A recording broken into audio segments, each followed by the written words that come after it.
So I've been asked to explain how I use Trello. So as you can see, this is my Trello board.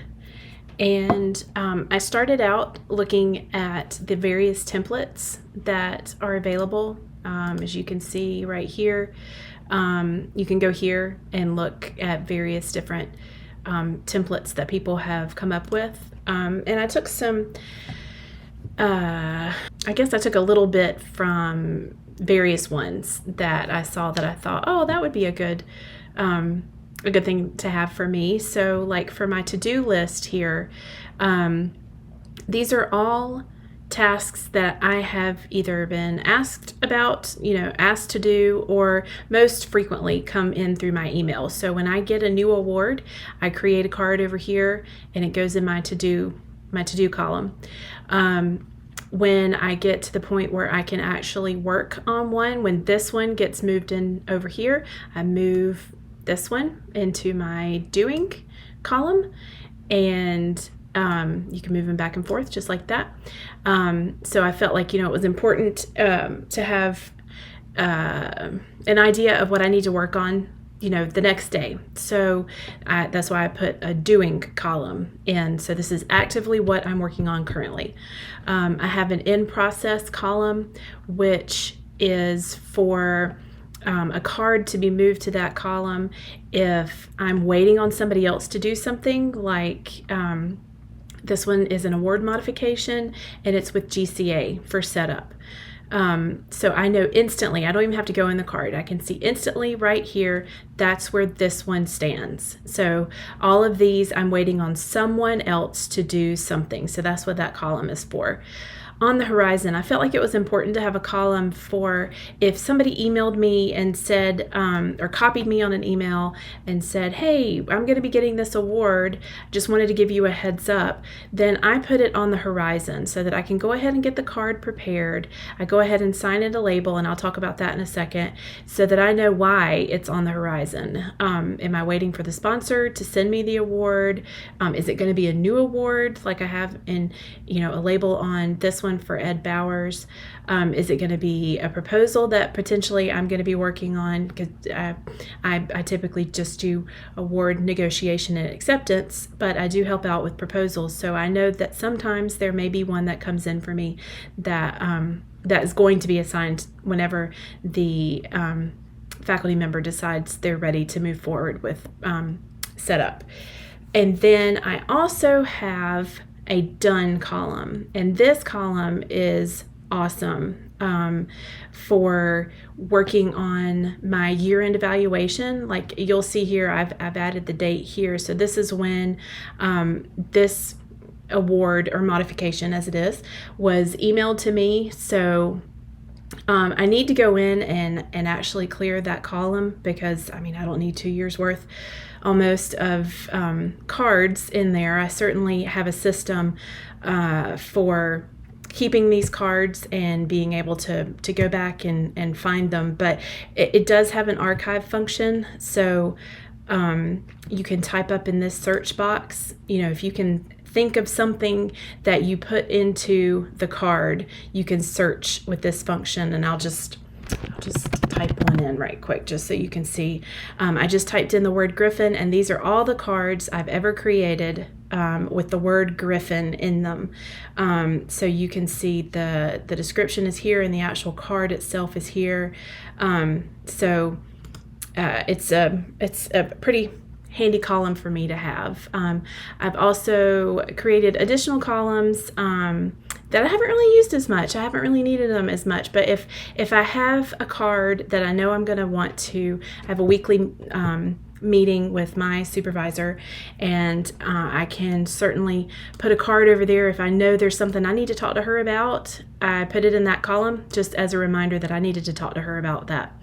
I also created one for training materials, which I thought might be a little more helpful, but I actually ended up using it a different function for training materials, as I'll go into. This certainly is not how it has to be set up. This is just what worked for me. And I'm sure that there are lots of other ways, and you can find the way that works the best for you. But for me, what has worked the best is, let's see if I can create a new board. And I can, yeah. So I just went to create, and you put a title in the board. So I'm going to put sample grant. Oh my goodness, grant management board. And then I'm going to click create. And keep in mind that this is all free. This is all web-based and absolutely free. And I can go back to my other board in just a second, but I just want to show you how easy it is to set up a board. So here is your blank canvas. And this felt very overwhelming to me because I'm like, I just don't even know where to start when I first started out. And so this was where I went to the templates and I looked at, okay, well, what do other people do? So here's one for project management. So you can go to the templates, pick it, and then it takes you to the board that somebody else has created. So they've given it the headings, project resources, questions for next meeting, to do, pending, done. So you'll see that that's probably where I got those to-dos and dones from. But they've kind of done the legwork for you in creating the columns, but you can absolutely go in and call them something else. You just click on them and you can rename them whatever you want. And they've started with cards and labels. So, if it feels too big to try to start out with something blank, absolutely go for a template. And that can be an excellent way for you to start. So I'm going to go back to the sample that I just started so you can see how it starts from the very beginning. So it all starts with a list. So we will start with to do, add list. And then, so you have a list now. So then what you do is you add cards within each list. And the cards are the meat and potatoes of what this board is. Each card for me is like a new award that's come in that I need to review and negotiate, or a modification that's come in also that I need to review or negotiate, a proposal that needs to be set up or prepared for submission. So what I typically do is I will type in the date that I receive it, just so that somebody can come back and say, you've sat on this for quite a while. How long have you had this? And I have got it right there. I got the first email on July 5th, 2022.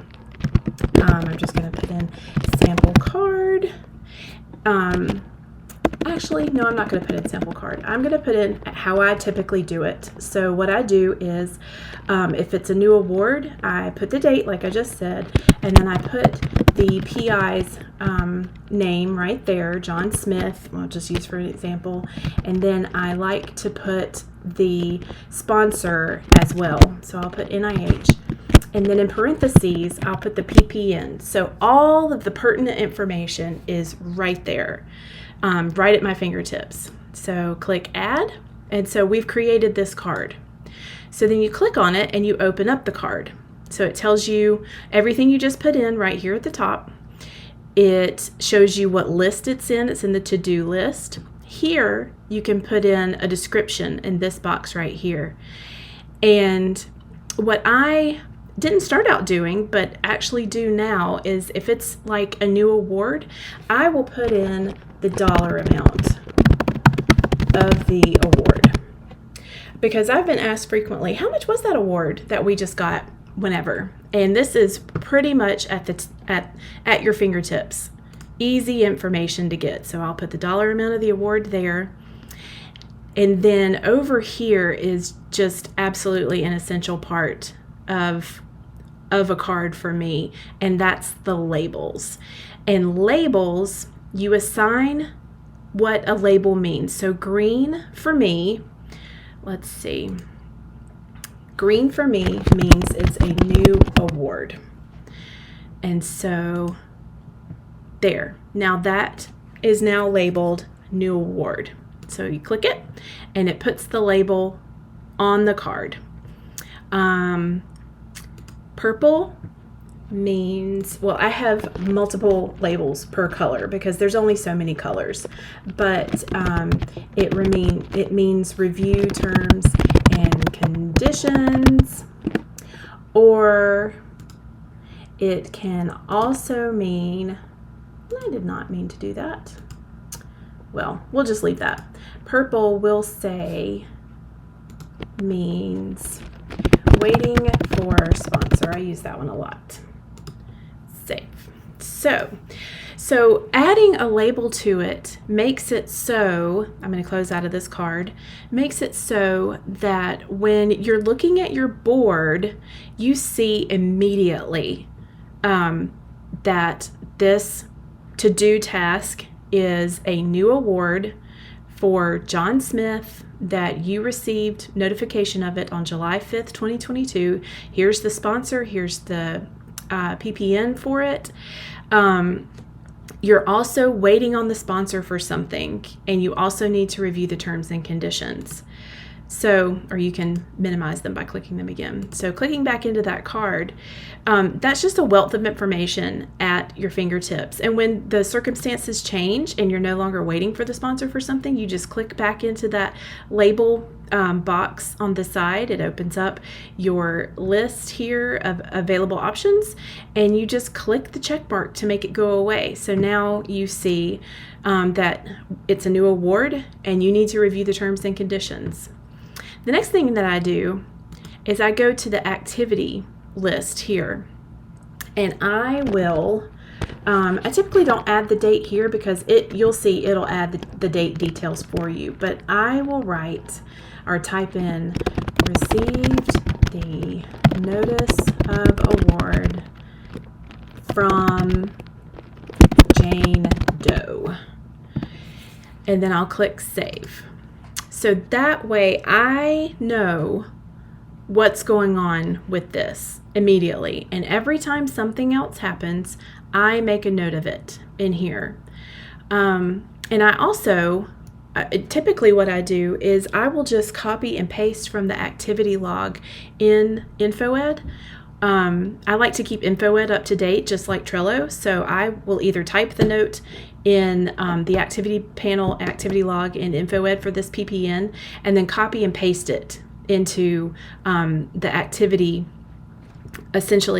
log for my Trello card for that PPN. So that way, you can grant access to somebody else for your Trello board, but I would be really nervous about that because they could mess it up. They could do something. They could accidentally delete one of these comments, they could delete the card. They could delete your board. I'm very hesitant to give anyone access to my Trello board because, this is my life. This is my work life. So I like to try to keep the activity log just as updated as my Trello board for a specific PPN, so that, if anybody has a question, they could just go to it in InfoEd and the information is there, or they can ask me about it and I can look at my Trello board. So a function that I don't use, but you can add members here, and that way you can give them different rights as to what they can do in the card. I haven't done that because I don't know anybody else that uses Trello. So that's what I do for that. So let me go back to my actual board, and I'll show you exactly what I do when one comes in. So let's say that I've gotten a notice of award has come in. So what I have done on my Horizon list, I have created myself a template card. There is no need to reinvent the wheel every single time I get an award. There's no need to have to create a card. So what you do is you create a card, and let me show you that you can click add a card and add card. I'm not going to type, oh, that's going to make me type sample is what I will type in. Add card. So you've created a card. So on this list of options over here, you can click Make Template, and this will make this card a template, which is what I have done for myself. And when you're ready to use that template, you just click Create Card from Template. So let me go back to where I just was. So I made myself a template for new awards, for a modification of an award, for a proposal that I've been asked to prepare.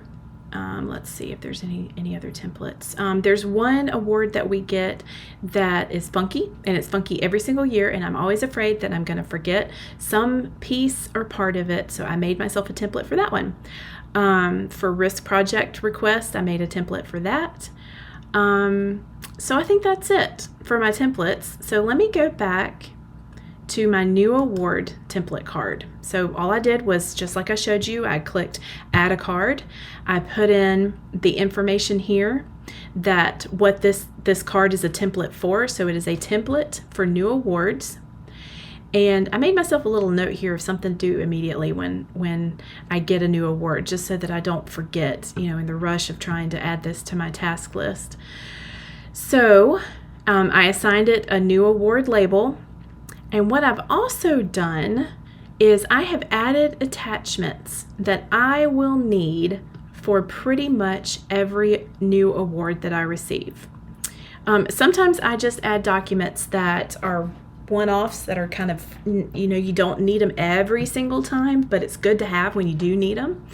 So I've added those here in attachments, and attachments are really easy to add. There's you click attachment and you can search from your computer or somewhere else in Trello or Google Drive, Dropbox, Box, OneDrive. I want to say you can even drag and drop, but they've made it super easy to add attachments.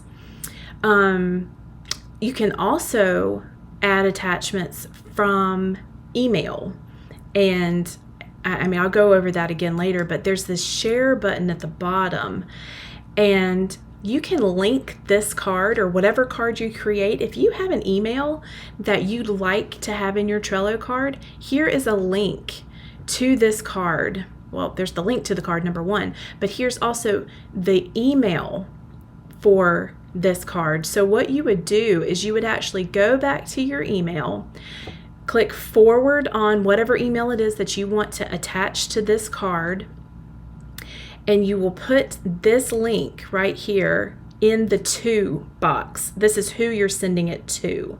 And when you hit send, it will populate, number one, it will populate as an activity down here. It'll fill in this big long box with the email contents, and it will attach, if there's an attachment to it, it will attach the attachment here in this area right here. So that's pretty handy. What I have found though is I added this just recently. I added an attachment as an email, and it will open them, but I don't know if that email was so old that it had gone to archive or storage in the cloud, but when I clicked it, it wasn't able to be retrieved. So lesson learned, if you want anything in this attachment section, make sure it's a PDF, just to be on the safe side. So I know for a new award that I'm going to have to review terms and conditions. So I added an attachment for our standard contract language and notes, so that I have it right here. And you can click down here and it'll open in a new tab down here, or you can just use it here as just an open kind of window. But I did that with a bunch of different attachments, and it condenses them. So you can click here, view all attachments, and it'll show you actually every single attachment that I've added to it. So excuse me. So for new awards, if I get an email from somebody that says, hey, there's this new process that we're doing for this, if I can tell that it applies to new awards, like for the current and pending, the NSF BioSketch current and pending. I know we have a new process for that, so I added that here, and you can see I added that January 14th. We are frequently asked to provide Clemson's W-9. I added that here. I know that it's available on the toolbox online for Clemson, but if I have it right here, I don't even have to go there. I can just make myself a note down here in the activity that I need to send it, and I've got it right here so that I can do that. So, I mean, I'm not going to go into it too much, but anyway, if a PI has an OSP certification that's expired, I've saved an email here. Now, I can't copy and paste it, but at least I can see the language that I should use when I email a PI to ask them to update their certification. I've got that language here, just kind of as a guide, so I don't have to guess every time, how should I say that? So those are my attachments that I have in there. Another awesome thing is that you can add a checklist. And this may not be something that you need, but I do. I like checklists, and I like to make sure that I have included every single thing or done every single thing that needs to be done when I review an agreement. So what I've done here is I've created a checklist, and it's over here in this list of things you can add to your template. Here is checklist. So you just check on it, and you can name it like I did here, agreement contract checklist. And you can even add from other cards that you've created. If you created a one-off checklist for one specific card, and that was a really good one, but you don't use it on every single one, and you know, you feel like you need it on this one, well, you can pull it over and you don't have to do it again. But that's kind of the beauty of making this template, is I don't have to do this every single time. I just make the template, a copy of it, and then, I just start filling it in with the pertinent information for that particular task, whatever it may be. So I've made myself a checklist for agreements and contracts that I review. Here are all the various things, the steps that I need to go and do when I'm reviewing an award to make sure that I have literally checked all the boxes and checked all of the information in that agreement. Once I've done that, I move on to a next set of to-dos. So I created another to-do list, which is what we need to do when an award is being accepted. So this, like I said, this card is specifically for new awards. So here is my to-do list for new award acceptance. So first is, once negotiations are complete, I send the award to Sheila for signature. So I make a note when I do that, right down here in the activity list. I will type "sent award to Sheila for signature," and I will check this box off. When it comes back from Sheila, I make a note in the activity, and if it's not fully executed yet, if it still needs to have the sponsor signature, I make a note that received award from Sheila, partially executed, forwarded to sponsor for full execution. And I click this checkbox so that I know that I've done it. And then when I receive the award back from the sponsor fully executed, I click this and I make a note of it in the activity log down below. And then, I make sure that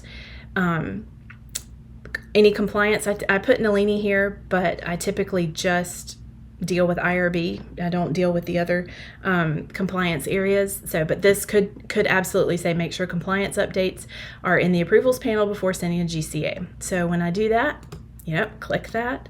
So it's just every single step of the process. I make sure that I'm doing it so that all of the things that I'm responsible for have been done. So that's for my new award. For modifications, I also kind of have the same thing. I don't have as much in the way of, I have no attachments in my template card, but I have a list of to-dos, and modifications aren't as cumbersome as new awards. So, I make sure that I review the modification document. I make sure that I refer to the OSP step chart for processing a modification. So, you can see I just go through these check boxes so that I make sure that I do everything that I'm supposed to do.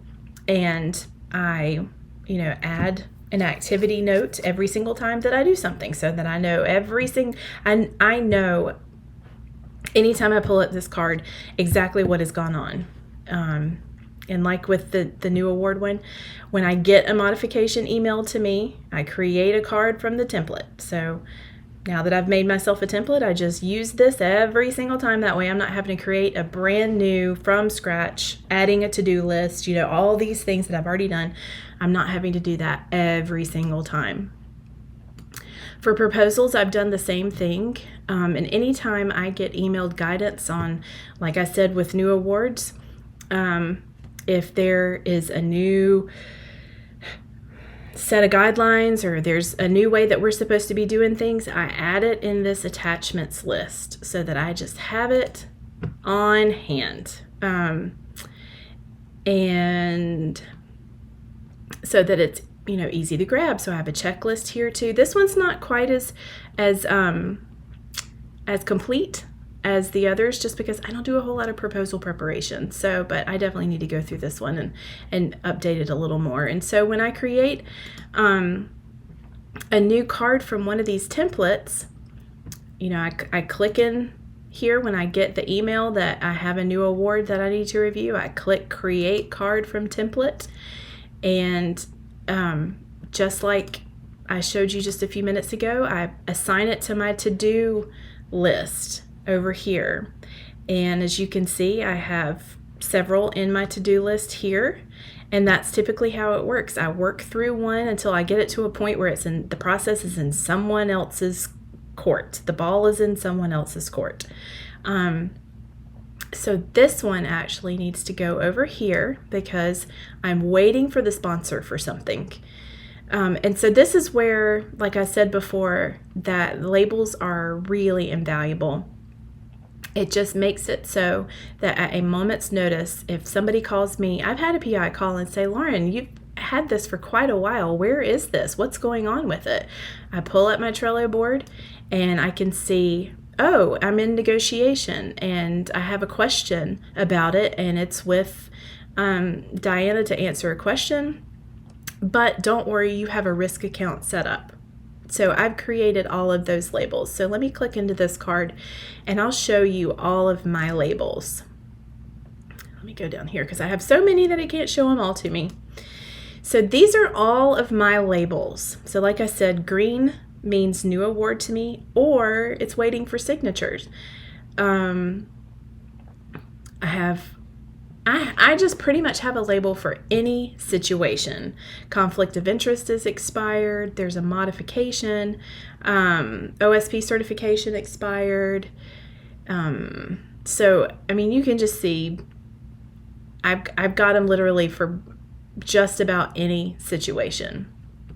If there's a question on it, if a risk account's been set up, if a budget revision is necessary, if it's routing around for approvals, like if it's, I have two of those. I have one in orange and one in blue.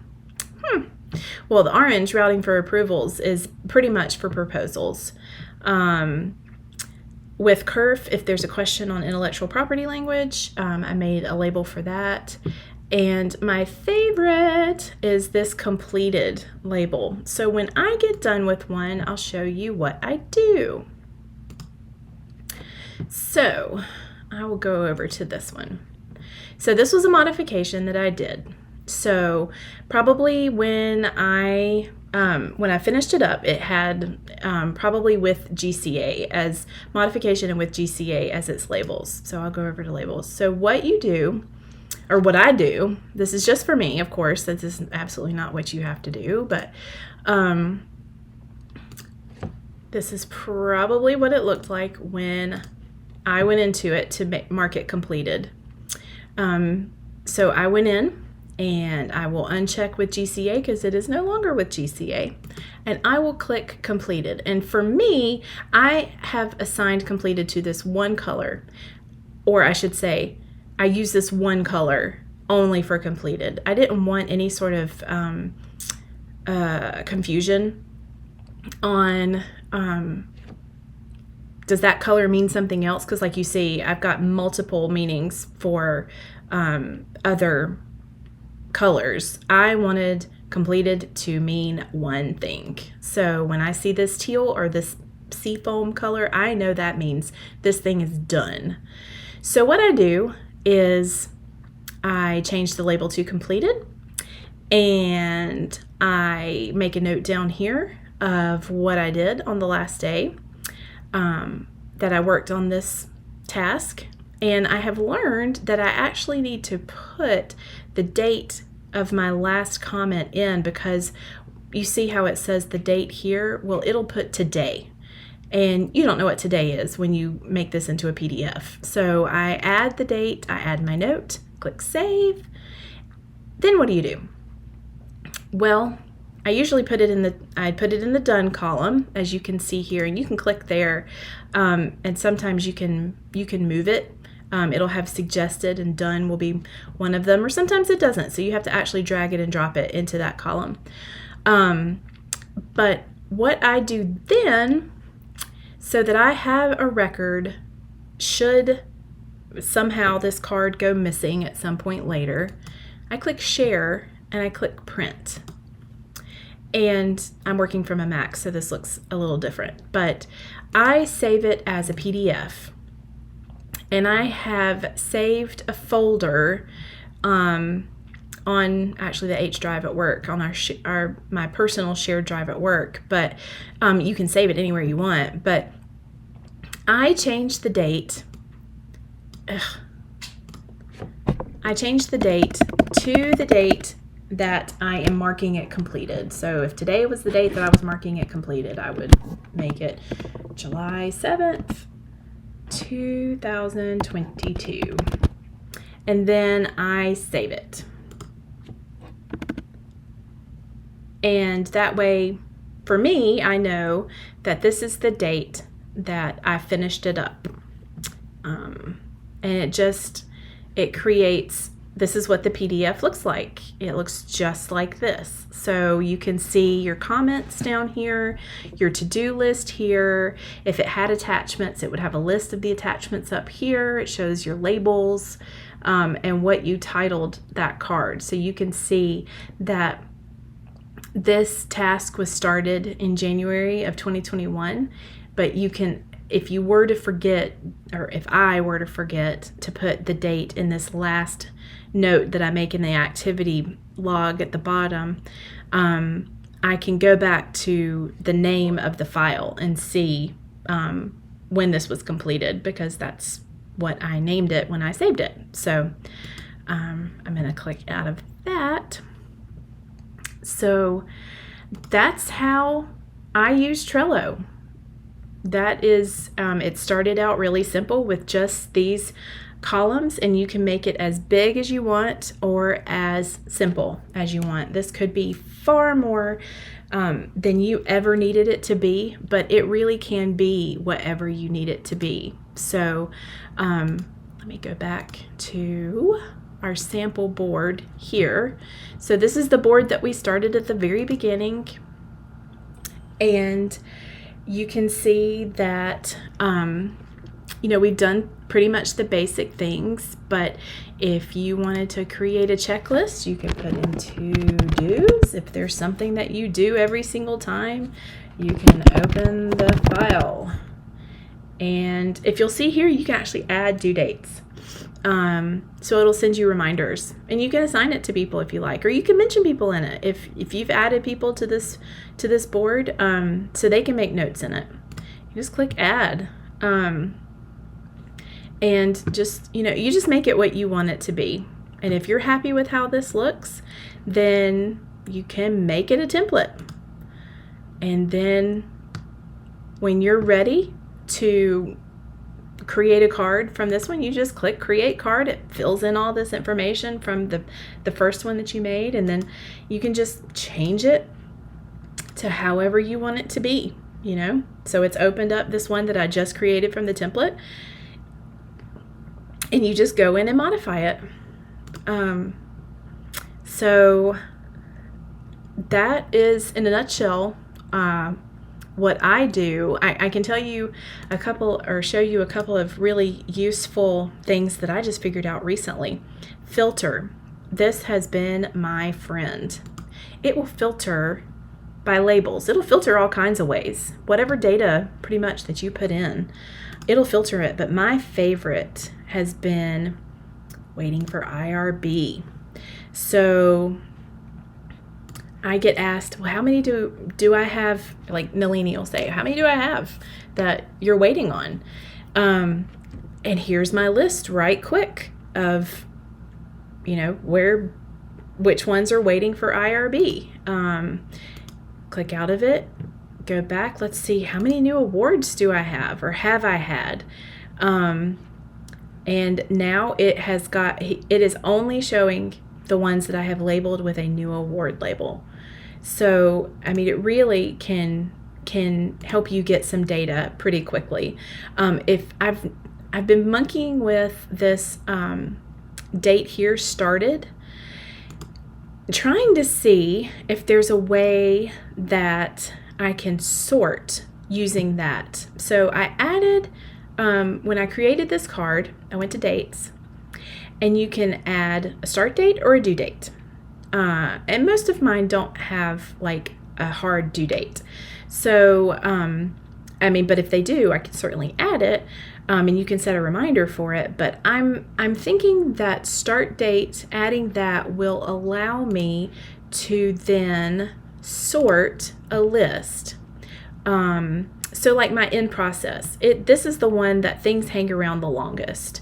And I'm really bad about when I drag a card over to in process, when I'm done doing what I can do on it and I'm waiting on somebody else to do something, and so I drag it over to the in process, I'm really bad about letting cards fall to the bottom, and then I'll have them for a while. Like you see this one is from March 18th of 2022. I've been waiting on IRB for quite a while, and my list had gotten really long in the in process list, waiting for sponsors to do something or GCA to set up or IRB, whatever. It had dropped to the bottom, and I thought, oh gosh, that's not good. I don't need to let that one drop to the bottom. So I still add my date up here, and I see I haven't done it to this one. So let me go in and add that my start date, not due date, but my start date of when I received it. So I can see from my heading here, or my label, my list, that I received that on March 18th. So I'm going to make that as my start date. So then you can click these 3 ellipses up at the top, and you can, there's all kinds of functionalities, but if you're done with a list, you're not going to use that any longer, you can archive the whole list. You can do all these things, or you can sort by created, so that the newest is on top first, or sort by date created so that the oldest is on top, or by the card name. So let's do oldest on top.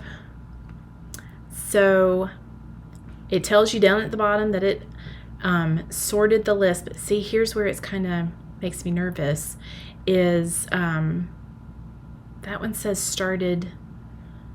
This one really should, I think, be on top, because I have a start date of March 18th, but it has put these above it. So I'm not really sure how reliable that is, but something is better than nothing for sure. This one, I think I got first notified about it, November 23rd. So I don't know, maybe if it's pulling from the first activity node in it or the actual start date. I'm not sure. But that's still, I'm working through the kinks for sure. But that's still a usable tool, if you want it to be. So that's how I use it. So feel free to, I think that I can make my board a template and you're welcome to take it and run with it if it's useful to you in the way that I've got it laid out, or you're absolutely welcome to create your own one from, a blank board and just make it absolutely your own. I will say it is kind of overwhelming in the beginning to get started with it, but once I got used to it and got going with it, it's absolutely invaluable. And there are more functions that you can pay for, like these power-ups. I don't want automation. Like there's ways to set up rules, and if this comes in, it goes, if you create a card with this, it automatically goes in this list. I don't want that. I want to be able to control it myself. So anyway, hope this has been helpful. Let me know if you have any questions.